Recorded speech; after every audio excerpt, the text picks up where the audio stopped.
Welcome back to the Response Drivers Podcast, where we feature top marketing minds and dig into their inspiring stories. Learn how these leaders think and find big ideas to push your results and sales to the next level. Now, let's get started. Hey, I'm Rick Rapé, host of the Response Drivers Podcast. Here I dive deep with marketing experts and innovators to learn how they approach targeted marketing and use data-driven strategies to acquire and retain customers. We'll talk about what's working, what's changing, and how we can stay ahead in an evolving marketing landscape. Response Drivers is brought to you by RPM Direct Marketing. RPM helps companies develop hard-hitting direct mail creative and utilize advanced testing and targeting methodologies to reach customers and move them to take action.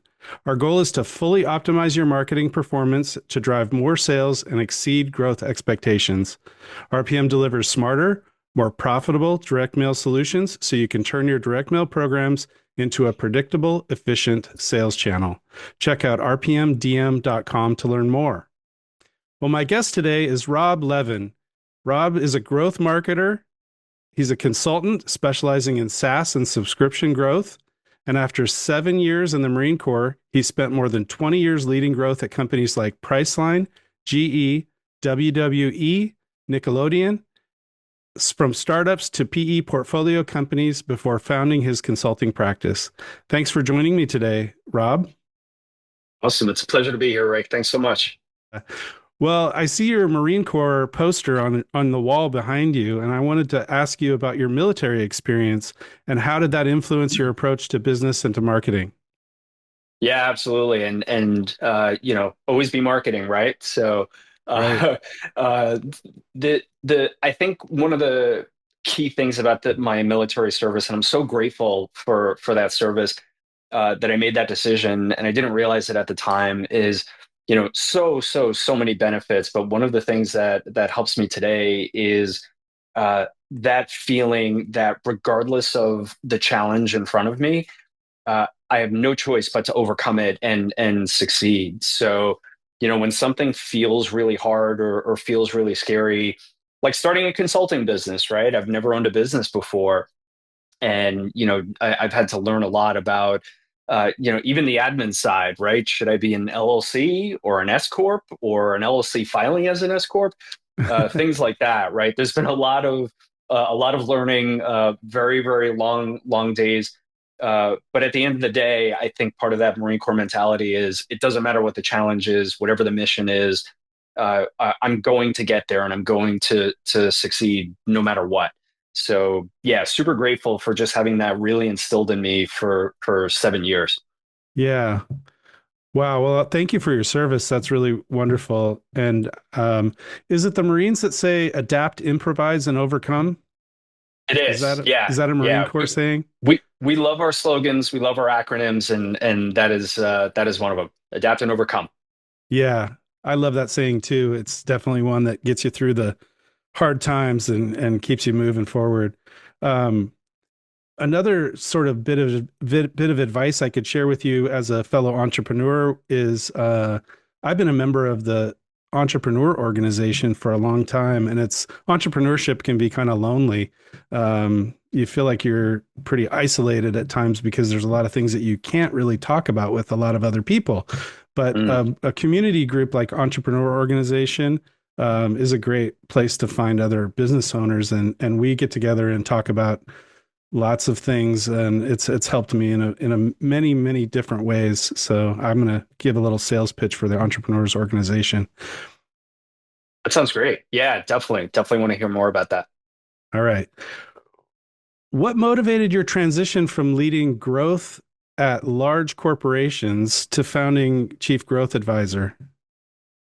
Yeah, so that story is actually pretty interesting, and I'd love to give a shout out here to an incredible executive coach. And so the full story to that is I was in a position at a company where I had reached pretty much every professional goal that I had set out for myself. I was the top marketing person at this company. I was making more money than I knew what to do with, literally, Mm. and I was absolutely miserable. It Mm. just was not a great environment. People didn't treat each other well. It wasn't collaborative. It wasn't very creative. And I just said to myself, okay, I'm stuck, right? Because I hit everything I thought I wanted, but I'm miserable. And I wanted to dive into why, right? Why did I choose this role? How did I end up here? What's my next step? So I happened to come across a recommendation for an executive coach, and his name is Dorian Cunyon. And it is not hyperbole to say that Dorian transformed my life. Wow. Because yeah, I mean, one of the most impactful people that I've ever met, period, in my couple decades on this planet. And when I started the engagement with Dorian, I said to him, this engagement will be successful if, number one, I want to diagnose why have I jumped from this job to that job, or why did I choose to go from this place to that? Like, why did I make these career decisions that led me here, where I have the things I thought I wanted, but I'm miserable? I wanted to diagnose, right? Find the Mm-hmm. problem before you start solutioning. Number Mm-hmm. two, I said, look, I have a couple of decades of career left. I want them to be awesome. How do I get there? Because clearly I don't know what I want because I Mm-hmm. got what I thought I wanted and it's not working. So we went through a lot of different exercises, and I think one of the strengths that Dorian brings to the table is he never told me to do anything, but he's incredible at asking the right questions to get me from not understanding anything to completely understanding this is the direction of my life. Wow. And part of that was we had to figure out what are my core values, especially career wise. And I had to define, I never thought about this, but how do you define happy, right? Because happy for you is probably different than happy for me. Mm. Uh, my core values include some of the words honor, helping people, curiosity, and fun. And we had to go into fun, for example. Like, what is fun for me? Fun for me is incredibly huge challenges, extremely fast paced, things like that. So once I had my core values nailed, the next phase of the exercise was okay, let's figure out what career paths are available to me that incorporate as many of my core values as possible. And it just kept coming back to consulting because, especially because of the fast pace and the helping others, but Mm. also the other opportunity there, excuse me, the other opportunity there is the honor piece, right? So I like to work with clients that are bringing positive change into the world. Mm-hmm. So especially like ed tech subscription clients, right? So I worked at Nickelodeon on a digital subscription product called Noggin, which helped preschoolers with early literacy. Uh, Call it selfish, call it what you want. Like that makes me feel good, right? Just helping kids learn to read, helping them then get that early literacy and get a a head start in life. That feels awesome. So anyway, fast forward, I chose consulting, started consulting on nights and weekends in addition to working my regular W-2 job. And I was chatting with a friend, and he asked me, when are you going to go full time? And I said, maybe in a year or two, I'll feel comfortable doing it. And he challenged me. And being a good Marine, I am susceptible to challenge, as we said. And his exact words to me were, Rob, you can't climb a mountain by just looking at it. You have to take the first step. Mm. And when he said that, it just clicked. And I said, you know what? That's it. I'm out. And so left left full-time work and said, I'm a consultant now, period. End of sentence. Like this is what I am now, and I'm gonna make it work no matter what. Uh, yeah, and it's now been about 8 months into my full-time consulting journey, and one of the best decisions I've ever made. I mean, knock on wood, everything is going incredible so far, and yeah, looking forward to a strong end of year one and keeping it going in year two. Yeah, congratulations. What an exciting transition in your career. And it really resonates with me. I had a similar experience where I worked for large companies and large agencies. And when I left my last large agency, um, I could have put my resume together and gone out and probably got a big job with a big company. But I had no desire to do that at all. I really wanted to start a small agency where I could be hands-on and Mm, work directly with my clients and really help people, achieve their goals and their dreams. Um, and I also, one of the big factors with RPM was stripping away the bureaucracy and the nonsense that comes in some of those bigger yeah, companies. And I felt like that was really important to me personally. So, yeah. yeah, I just wanted to be more effective and efficient with my time and make sure that, I was having the greatest impact that I possibly could. So, thank you for Yeah, that. It absolutely. definitely resonates with me a lot. Excellent. Cool. We were talking before we started recording about your experience at WWE, and I think that that was a really interesting job that you held. And you mentioned that there was a pivotal moment in your career that significantly shaped your perspective on marketing and growth. Yeah, absolutely. And I'm so grateful to I feel like I've had so much luck in my career. It's been a lot of hard work and a lot of effort. But I've been lucky to work at a lot of really, really cool places. And WWE was amazing for many reasons. And one of the things that I like to call out is they are very focused on being the absolute best and most effective at everything. Mm, So, if I could say, hey, I need this tool and it's going to help us be the best because it provides X, Y, and Z, I got it. It was pretty amazing. And one of the things some of the tools and some of the things that I learned there really have carried with me through the rest of my marketing career, especially learning more about incrementality and attribution and the buyer's journey. And mm, so where that culminated for me was a strategy I created for WrestleMania one year, where I remember talking to my manager and I said, "Hey, it looks like our growth for our subscription product is slowing down." I worked with our data science team, and I eventually figured out that a lot of the people that were signing up for a subscription product were returning users. So that behavior was, because WWE has the pay-per-views, right? Royal Rumble, WrestleMania, etc. People were popping in and out. I called it pogo-sticking, right? So they would mm, sign up to watch Royal Rumble, cancel, and then sign back up for the next pay-per-view that they wanted to watch.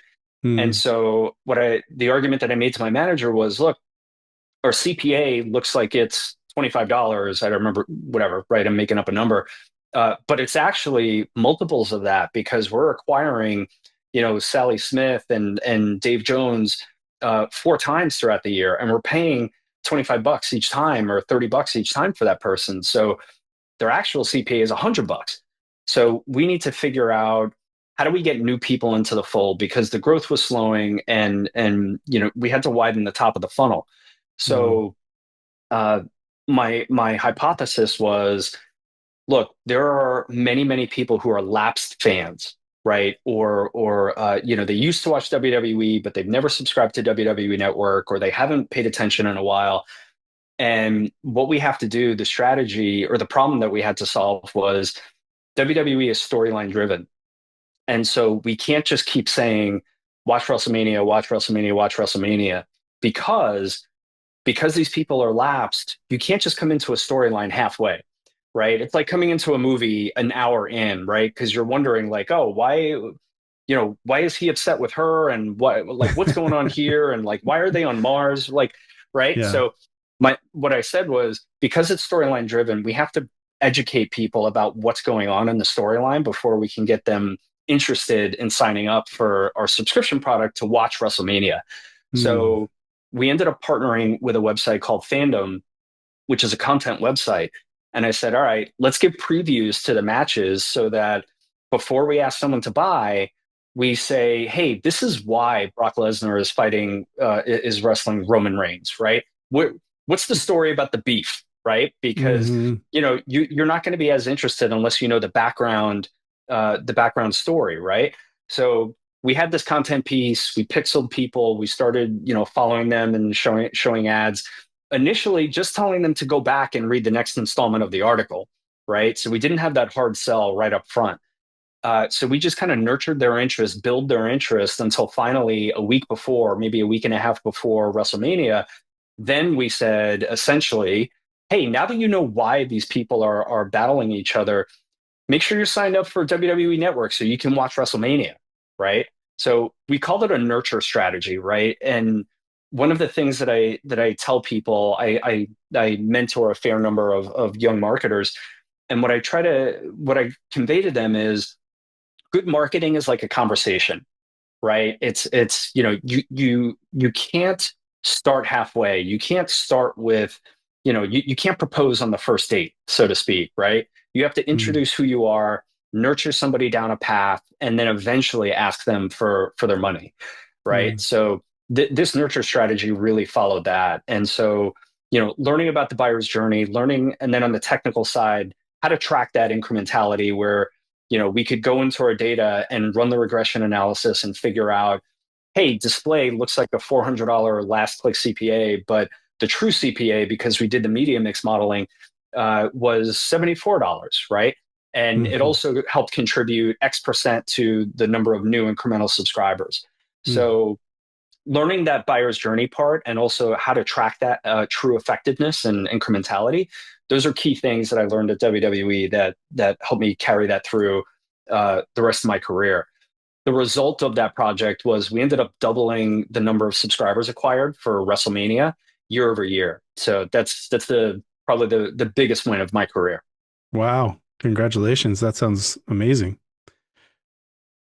It sounds like I was going to ask you a question about how do you assess the effectiveness of your strategies? And it sounds like CPA is a very important key performance indicator. What are other tools or KPIs that you pay attention to? Yeah, absolutely. So that CPA is kind of is one thing that's important, but it really comes down to what does the client really want? So I have a strategy framework where I ask certain questions, and my first question in that strategy framework is, what is the goal? Right. So are you looking for volume, conversion volume, or looking for EBITDA? What are you actually looking for? And Yeah. that becomes the primary KPI. So I work with a fair number of subscription products, and it's very often efficient volume. So what we look for is, and what I put in place are strategies that increase volume, but the right volume. Mm, So, for mm, example, by looking at your data, you're almost certainly going to find that people that come in via certain channels or specific ICPs will give you much more lifetime value than others, right? mm, Because it's not just about bringing people in. I mean, if you gave me $10,000, I can give you a ton of volume from Google Ads. I could turn on PMax and just give you a ton of volume. But is it volume that sticks around? Is it volume that over indexes on retention and lifetime value? So it's mm. really those are the things that I really look for. Yeah, that's super interesting and very important to look at lifetime value and to understand what the differences between different types of customers are in Yeah. relationship to lifetime value. We did a big test at one point for Square, helping them build a direct mail program, and we built a predictive model that was very good at predicting response to their initial offer. Mm. But what we found was that a lot of the people that we were acquiring weren't necessarily turning out to be great customers. And so then we actually created another predictive model that was based on lifetime value. And we used the two models together to really kind of optimize and fine tune their direct marketing list approach. And it was a very effective 1-2 punch, I guess you'd say. Yeah, that's incredible. Yeah, I love that. And what's interesting is two things. So when I was at WWE, especially, there was I forget the vendor, but uh, one of our marketing channels, a smaller marketing channel, but we were acquiring people via mobile app games on mobile. And I Mm, had a hypothesis, and I just wondered. I said, you know what, is this really? Are we really targeting the right people here? Right? Just because you play a mobile game doesn't mean you're interested in WWE. And the CPA was fantastic. By if you just looked at CPA, you would have said to yourself, "Oh, we need to triple our spend on this channel." I worked with our data science team, and I found out very long story short, that their LTV was next to nothing. We were actually losing money on them because we never got payments from so many of them. Mm. And once I dug into the buyer's journey, it made sense. So, a typical journey for this channel was you're playing a mobile game and it interrupts you and says, "Hey, watch this video from WWE Network to get this power up or whatever." So they watch Mhm. it and or sign up to get the power up. They sign up for a free trial, cancel immediately because they just want the power up, right? Yeah, So, right. it just really reinforced the concept of understanding the buyer's journey. And that's another thing that I say to young marketers, that you can't just look at numbers on a spreadsheet. You have to realize that you're talking to real human beings who have feelings and emotions and et cetera, et cetera. And you really have to understand that if you want your marketing to be as effective as possible. Yeah, interpreting the numbers and understanding the psychology, or trying to understand the psychology of what's driving these behaviors and what's motivating people to do these things. I mean, yeah, you can definitely drive leads um that are too hot to convert. Yeah, They're not exactly. gonna they're not gonna become a sale, but they're gonna respond. Yeah. You mentioned your strategic framework, and I wanted to ask you a little bit more about your strategic growth methodology and how it differentiates from other traditional growth strategies.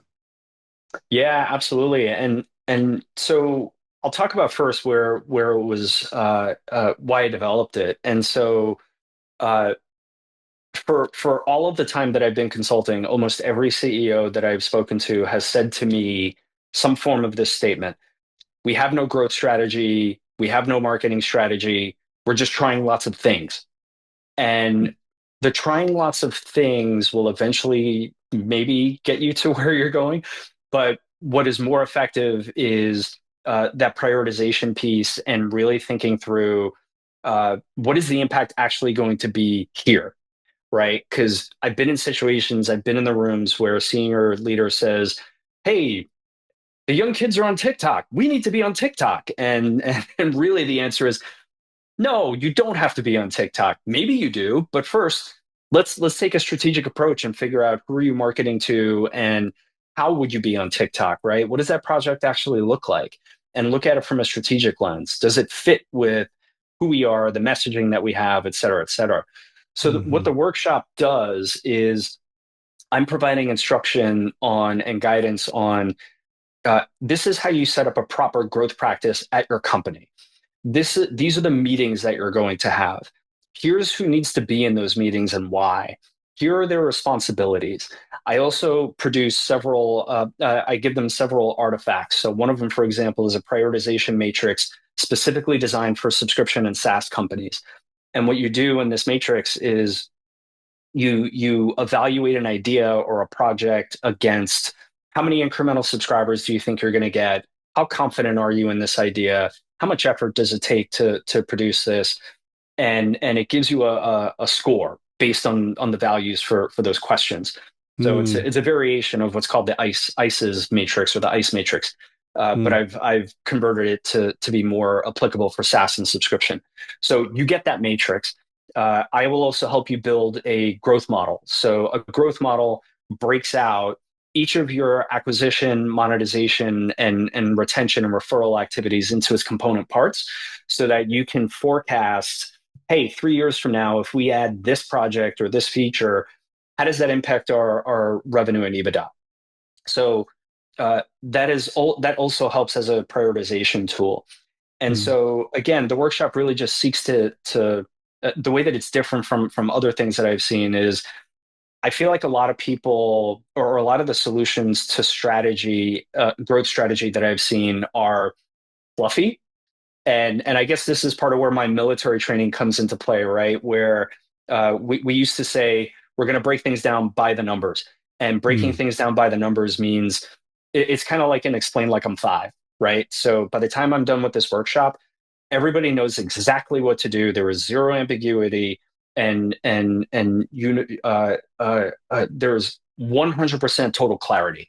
The cool part is as I've implemented this workshop with clients and just as a standalone with the workshop, people are seeing just incredible results. I mean, I've one client who within 3 months of using this methodology, we produced $2.5 million of incremental revenue just by following this methodology. Right? That's huge, right? And so Absolutely. That's yeah, like fantastic. yeah, and it's just again, breaking it down by the numbers, that military aspect, it's just Hmm.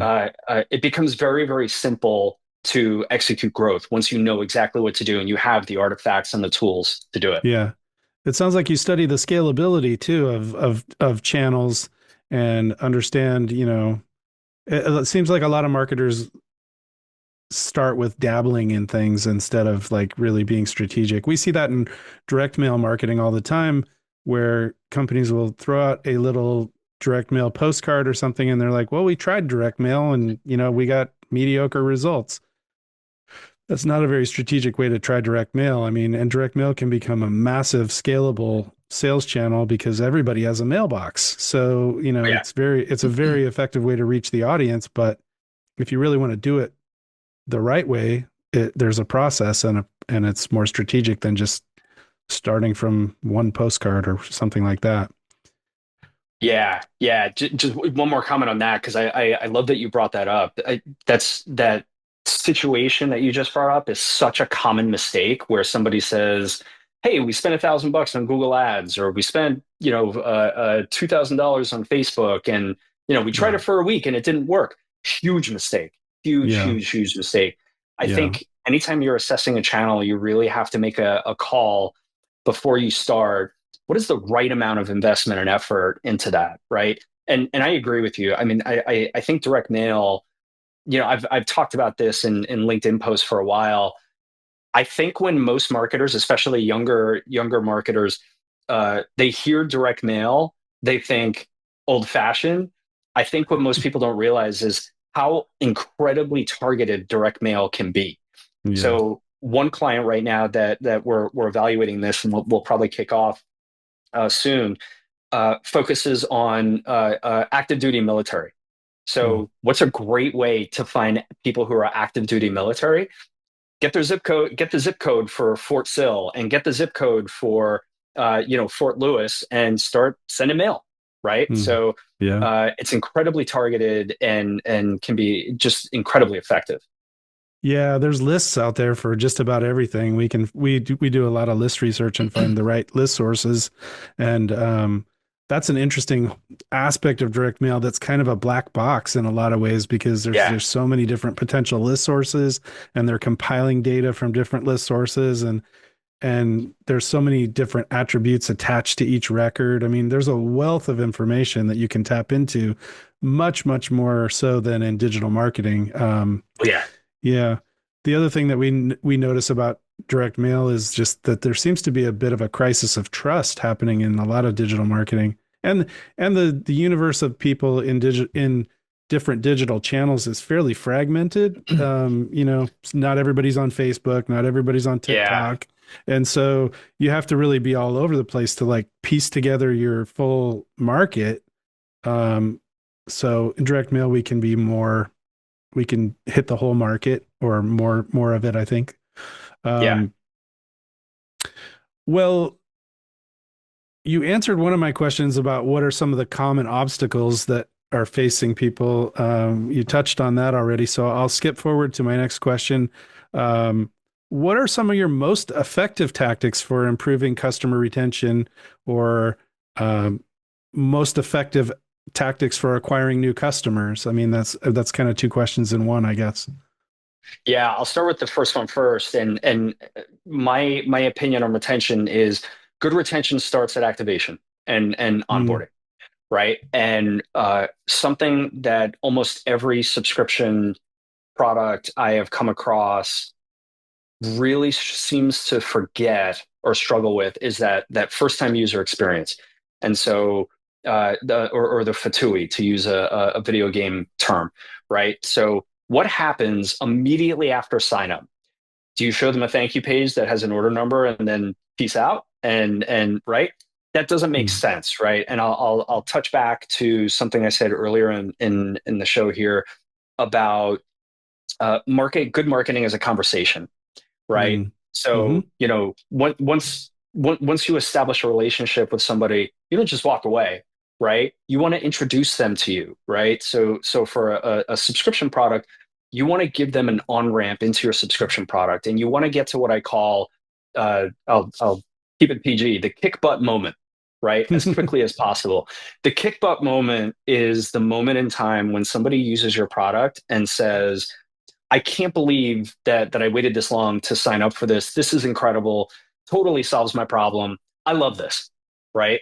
So, for example, it might be, I don't know, I've worked with a couple of ed tech products. It might be the first time that you open up a storybook on your iPad and it reads to you. It reads aloud to you, right? And it's animated, right? Mm. You might think, "Wow, this is so cool! I can't believe that something like this is out there. This is so much fun. I'm interacting with it. It's reading to me. It's great, right?" It's that first moment and where somebody says, "This is incredible." So I'm a firm believer in good retention starts with good activation, and that onboarding piece. For acquisition, the best thing that I will say, or the best approach, isn't a specific channel, in my opinion. It is really starting with strategy and fully understanding who is your target market, number one. And part of that, a big part of that, what I find myself driving home, and a concept I'm introducing to a lot of clients and people is, what is that job to be done? Mm. And many people that have heard your podcast probably are familiar with that. If you're not familiar with it, pause, Google the word job to be done. It was created by a brilliant marketing strategist named Clayton Christensen. And that job to be done concept essentially means, it's the classic, I'm not buying a drill. I'm buying a drill because I need a hole. I don't need a Yeah. hole. I need to hang a picture. I need to hang a picture because I want my house to look nice, right? Right. So, and you can talk about the horsepower of the drill and it's battery powered and all this good stuff, but you really want to keep in mind that what you're leading to is, what job are they hiring that drill to do? Right? Mm. Because that'll create that psychological and emotional connection to the acquisition piece. And if you can touch on that psychological emotional piece, your marketing messaging is going to be so much more powerful, right? Yeah. So, for example, I used to work at GE Capital. So for a banking institution, right? What's the more powerful statement? Is it, we have a high yield savings account with 3.25% interest rate, or we have a high yield savings account that can help you reach your financial goals by increasing your savings and allowing you to buy that dream house that you're looking for, right? Mm. Tie it to that job to be done, and you're going to have much more powerful messaging. Oh, absolutely. And you mentioned the emotional aspect, which I think is interesting too, because there's sort of the obvious job to be done, and then sometimes there's a different job to be done emotionally, right? Like Oh yeah, people big always time. talk about why you buy a BMW. It might not be because, well, the logical reason is it's an amazing machine, it's an amazing car, and it's going to get you from point A to point B, but that's not the real emotional reason why a lot of people buy Yeah. status cars, BMWs or other brands. But um, it's interesting. Absolutely. Yeah. And it's funny you say that. So I bought a BMW last year. The emotional reason for me is, I love to go fast. It's a Yeah. miracle that I haven't had a speeding ticket in a while. But like sometimes my we'll go on date night. My wife says, "Can you just drive like a normal person?" And I'm like, "Oh, okay, fine." Man, I love to go fast, and that baby rips. So yeah. Yeah, there's all kinds of reasons to buy a BMW, but it's not always they're amazing machines for sure. And yeah, but just the feeling of how you get when you're in one and you feel successful and, Oh yeah. accomplished and like people will notice you and all these types of things. So there's a lot of emotional decision making there. And that it's that way with all products. We're picking on Oh, BMW. absolutely. They probably won't ever sponsor my podcast, but oh well, what am I going to do? Not yet, not yet. No, it's No. it's it is funny, right? Like, just one other quick example. I actually I switched from an Android phone to an iPhone this week, Mm. finally, after it's my first iPhone ever. And I'm getting all these comments about like, oh, no more blue bubbles or green I forget what the bubbles are, but it's like everybody was giving me such a hard time about my bubbles, my bubble color. And it's On like, your text is that messages. really a big deal on my text, right? And it's like, is that really a big Yeah. deal? Like, but Apple has intelligently created this emotional resonance and feeling where they're trying to make me feel bad about sending blue bubbles to somebody, right? And people care about that, right? Like I didn't care, but people are like, oh, we can't deal with your green bubbles or blue bubbles or what, I forget which is which. But yeah, I mean that Yeah, emotional connection is a thing. it can be and for certain products, when we do a lot of work with lapsed customers for a large home warranty company. And, Yeah, you know, so everything that we're doing there is we're selling a product that isn't really a physical thing. yeah, It's an emotional, there's a large aspect of it is an emotional decision that, you want to be yeah. protected and safe and secure and things like that. And, we play around with a lot of emotional drivers in direct mail marketing. Sometimes it could be, fear based. Like for example, you were talking about the bank that was talking about a high yield savings account. You could take the approach of, help achieve your goals and sort of an aspirational approach like you were talking about, but you could Hmm. also take the approach of, hey, don't be left behind. Everybody Yeah. else is making more money than you. That sort of fear of losing out on something is Hmm. very powerful motivator as well. So that's something that we test in direct mail. We can test all these different variables, and the best programs are really doing a lot of testing, and they're very data driven.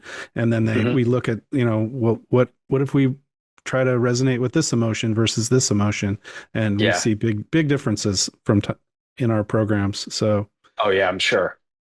yeah, how you've emphasized the importance of tailored strategies over generic templates.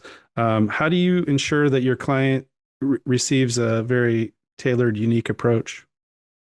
Yeah, that's a fantastic question because I'm a huge believer in what I people who know me have heard me say many times. If you're trying to appeal to everybody, you end up appealing to nobody. Mm. So I have a pretty extensive discovery process, and part of that discovery process really dives really deep into who really are your ICPs, right? I mean, just this week I spoke to a potential client who told me that their target market is everybody, and I said it absolutely is not.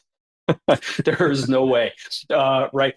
Even if you really think it is, there are subsets of that, right? And what I talk Sure. about there specifically is I think about ICPs and target audiences like a bullseye framework. The people at the very center of your bullseye, those are your fanatics. They're going to get tattoos of your logo on their arm. They love you no matter what you do. These are the Apple fanatics that are tenting out in front of Best Buy and Apple stores every time the next iPhone comes out. The next ring of that target are people who will pay $50 for a premium t-shirt. They really love you, not enough to get a tattoo. The next ring are people that will take a free t-shirt and wear it because they like you a lot, but they're not paying for a t-shirt and they're certainly not getting a tattoo. The point there is you have to speak to each one of those people differently, right? You have to approach awareness differently. You have to, there are different points of the buyer's journey, and things like that. So, really creating that tailored custom strategy starts with that comprehensive discovery. I also have a very comprehensive strategy process. So when what I have found, and sometimes I will challenge people if I'm feeling cheeky, and I will say, what is a marketing strategy to you? Right. And Mm. and very few people can accurately tell me what a marketing strategy is. What I get 90% of the time, or 80% of the time, what I get is a marketing plan. And then another 15% of the time, what I get is goals, what they're Mm. trying to achieve. And then the other percentage of the time, I don't really know, Mm. which is the answer I'm looking for, because then you're being honest with yourself. Uh, but for the How do marketing you piece, how do you yeah, define that? How do you define a yep. marketing strategy? I've got to know the answer. Yeah, absolutely. So a marketing strategy is a three-sentence statement that covers who you're marketing to, why your product is special, and how you're going to win. So I'm a firm believer in, and to get to that three-sentence strategy, we actually go through a very comprehensive document I have where I'm asking you questions about all of those aspects Hmm. that lead us to those three sentences. They're three long sentences, but they're three sentences. Hmm. And for some clients, when I approach it this way and I describe this to them, what they think is that is too simple to be a strategy. And as we go through and as we start executing, what I tell them is, give me 4 weeks with these three sentences. In 4 weeks, let's come back together and you tell me what you think about this strategy statement. If you still think it's not enough, these three sentences, the way that I've constructed them, guide every single tactical marketing decision for the next 12 to 18 months at a company because it is so comprehensive, yet concise, that it allows you to make decisions on things like what channels should I invest in? What is the priority order for applying budget to those channels? Who exactly am I targeting? What is my messaging going to be to each one? What are the viral mechanisms that ensure that we are going to beat our alternatives? And notice I didn't say competitors; I said alternatives Mm. intentionally. But Mm. again, I started my consulting practice wanting to be very methodical and break down growth. I want there to be no ambiguity about how a company is going to grow and how we're going to win. It is very direct, it is very concise, but it is comprehensive enough that, like I said, it guides every single tactical marketing decision for the next 12 to 18 months. That makes a lot of sense. It sounds amazing. I'll ask if you have an example. Would that be appropriate? Yeah, absolutely, Rick. So I just brought that up, and so this would be for an ed tech product. So again, sentence one covers customer and context. Sentence two covers our unique solution. Sentence three covers why this resonates and spreads and why we win.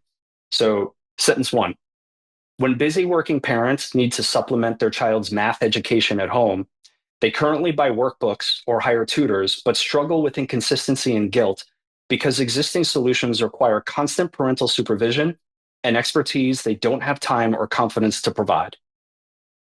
Sentence two, our unique solution.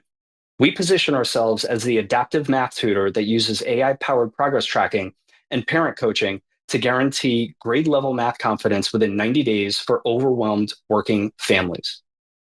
Sentence three, why we win. This resonates because working parents feel secret shame about not being able to help their kids with math, and it spreads as children's visible confidence improvements create playground conversations among parents that amplify our guilt-free math support message. And there's your strategy. Again, sounds super simple. And people told me this is too simple, and then a month later they're like, "Yep, I see it now. This it guides every tactical marketing decision for the next year."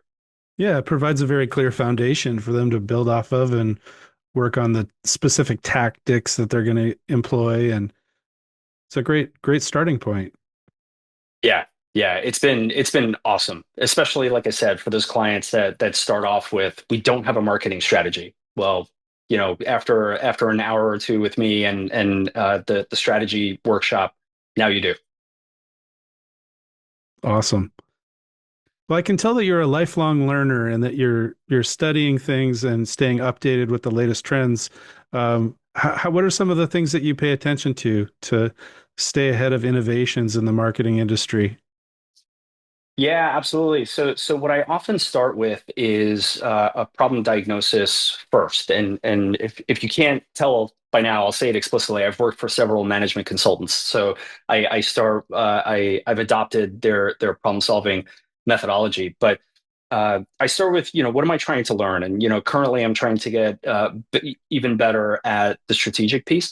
So I what I often do to learn is I'll have a conversation with Claude, which is my AI tool of choice, Mm. and I will say, "Hey, I'm trying to learn more about marketing strategy, and can you tell me, what are some books that you think I should read? What are some blogs that you think I should read? Substacks, et cetera, et cetera."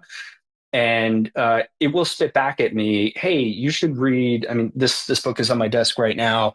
Rita McGrath wrote a book called "Seeing Around Corners," and Mm, so that "Seeing Around Corners" piece is just about finding inflection points before they become big business opportunities or threats, so that you can react to that. So, the short answer to that question is I have a conversation with Claude. Claude knows more than I do.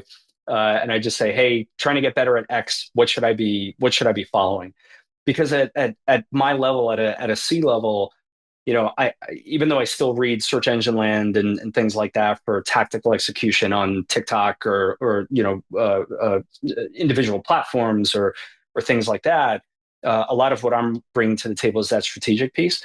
And so I start there at Claude, and then I start branching out. yeah. You prefer Claude over other AI tools? I'm just curious about Yeah. how did you come to that choice? Yeah, so what I a lot of what I do is writing, whether it's writing for articles or what have you. I just find Hmm. Claude really has found my voice, and Hmm.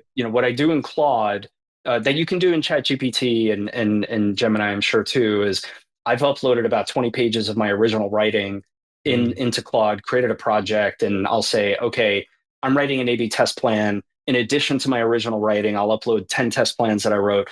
Write me another test plan for these parameters. And Hmm. it sounds like me, and it gets me 80% of the way there. Hmm. Uh, for ChatGPT, I will use ChatGPT when I need to back up, confirm, or refute something that I get from Claude. So if I really need something to be 100% accurate, I'll ask ChatGPT the same question and just combine the two and see where I'm getting. The Hmm. thing that you didn't ask this, but in general, the way I use I try to be very careful not to outsource strategic thinking, right? So I will allow it to execute for me after I've done the strategic thought.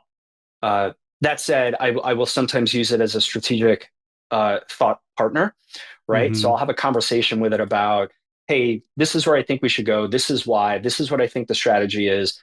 And, ask me questions to challenge my assumptions, things like that, just to make sure I'm thinking about things comprehensively. Yeah, the important thing right now, I think, is human plus AI collaboration. Oh, Um, yeah. one of my podcast guests on an earlier episode was Russell Kern, and he was a fantastic direct marketing Yeah. agency leader.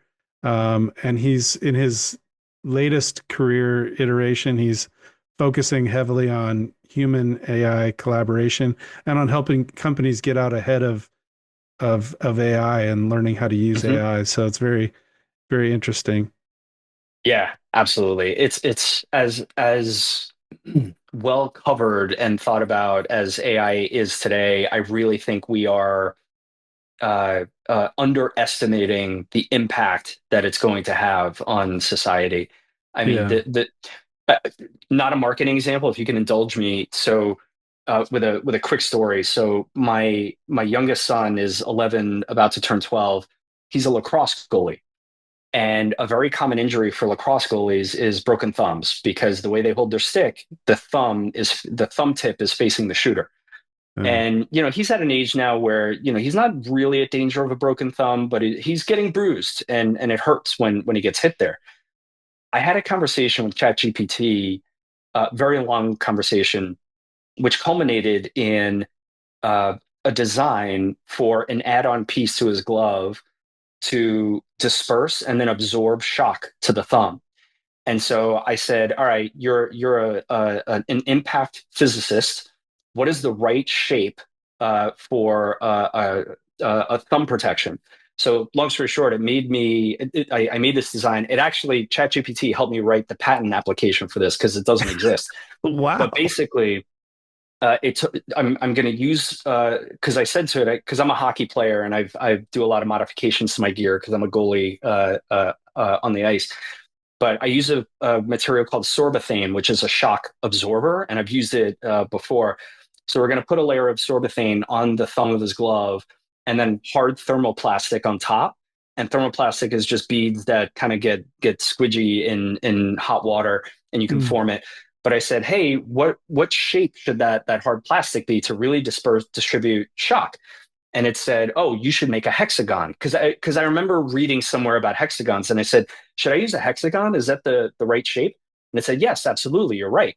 Uh, Long story short, it gave me it's what's called an STL file that I sent to a 3D printer to make me a form that I could press onto the plastic to make a hexagon shape that I could then layer on top of the sorbethane to absorb the shock. So the outer layer distributes it, bottom layer absorbs it, and nothing gets to the thumb. And all of this was from me just saying, hey, ChatGPT, I have this problem I'm trying to solve. I think I should do it this way. Help me Yeah. refine that problem. It's Yeah. incredible. Oh, it's amazing. You can do, I mean, what you can do with AI, and we're all just learning it as we go. So Hmm. it's, yeah, you can generate all kinds of interesting ideas. I wish I would have known about your product. My daughter was a lacrosse goalie, No believe it or way. not. Oh my goodness. Yeah. Yeah. That's She incredible. played in high school and now she's graduated from college. So it was a few years ago, but, Yeah. yeah, the thumbs take a beating for sure. Oh yeah. Oh yeah. Lacrosse goalies are nuts. People think Yeah. hockey goalies are nuts. I mean, I'm very protected when I step out on the ice, but lacrosse goalies they're barely wearing anything. I would say both are nuts. Both hockey and lacrosse are nuts because both have to take shots with a really hard object and Oh yeah. a lot of shots. So Yeah. it's not like you get shot on once or twice. You get shot on like all the time. So Oh yeah. Oh yeah. that's hard work right there. Yeah, You it's have to fun. have a lot of grit and determination and not be a quitter to be a Oh, goalie. That's 100%. for Yep. sure. Yeah, it's good training. Good training. Yeah. Well, who else, does anyone else come to mind as somebody that's been a significant influence on your professional journey? Two people actually, and I'd really be remiss if I didn't call out my wife, who she's in the health field. She's not a marketer, but uh, you know, I was saying to someone the other day, I hit the jackpot with my wife. I mean, I sometimes think about the different things that had to happen for me to meet her, and boy, am I so grateful. I mean, she is. I tell her she's my Lego because we just fit so well together. She's incredibly supportive, no matter what. I mean, when I said to her, "Hey, I'm gonna be a full-time consultant now, and I might not have income for a while, and I don't know what's gonna happen," and she said, you know what, I believe in you. You're an incredible marketer. You're the hardest worker I know, and you're going to do this, and I'm going to support you. Whereas I don't know if every partner would be like that, and there is zero chance that I would be here without that confidence and support. And the other person that I want to call out is I have a mentor through the Small Business Administration program called SCORE. His name is Mm, Mark Lipton. I hope he's okay with me shouting him out. I actually was just texting with him yesterday, and what I would say is, first of all, anybody who's out there, if you are consulting or whatever you're doing, pause the podcast again, go to SCORE, just type in SCORE. It's an acronym, but I don't recall what it stands for. It's SCORE: Sierra, Charlie, Oscar, Romeo, Charlie, or Romeo Echo, SCORE, and just as a they perfect provide. military, as a perfect Marine Corps way of There you doing it. go. Yeah. Yeah, except I couldn't spell, right? So I, free mentorship, Yeah. completely 100% free mentorship. I actually tried to give him a gift for the holiday and he said, no, I can't accept it. Uh, Mm, but this guy has, Mark Lipton, he's been a consultant for, I don't know, 30 years or something like that. And we mm, meet every week and he's available via text. He's never said, I'm too busy. mm. There's no way in the world that I would be this far in my consulting journey without him. I mean, he is my consulting Gandalf. He's been unbelievable. So yeah, my wife and Mark have been absolutely critical to my success so far. Fantastic. Can you recommend a book that has been profoundly impactful for you in your career? Yeah, 100%. And so it's here somewhere under my stack of books here. But the book Hacking Growth by Mm, Sean Ellis and Morgan Brown. that has been on every desk that I've had for the last 10, 15 years since it came out. I cannot possibly recommend that book highly enough. It is hugely actionable and really breaks down how growth works. It has been incredible for me and my development. I mean, it is dog-eared like crazy, writing in the margins. It is very, very well worn because it is the number one book on growth that I could possibly recommend to anybody.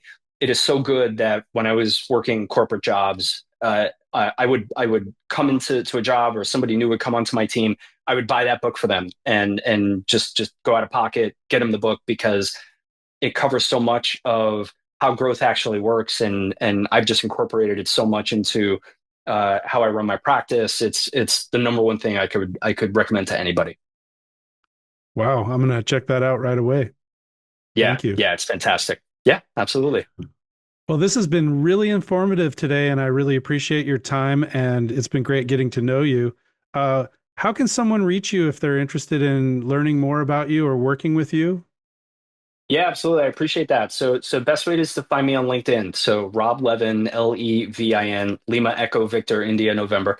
Yeah, find me on LinkedIn, and you found the right Rob Levin if you see WWE, GE, Nickelodeon, Priceline in the job history. But yeah, that's I'd love to hear from people. I love helping out people, whether it's if you need marketing strategy or growth strategy, or if you're a consultant just getting started, or if you just want to chat and say hi, just yeah, please reach out. Love making new friends. Awesome. Thank you so much. Yeah, thanks for the opportunity, Rick. Appreciate it. That's a wrap for this episode of Response Drivers. Thanks for tuning in. If you found today's insights valuable, make sure to subscribe so you never miss an episode. And if you're enjoying the show, we'd love it if you left a review. Got a question or a topic you'd like us to cover? Just drop us a message at responsdrivers@rpmdm.com. Until next time, keep driving response and making your marketing work smarter.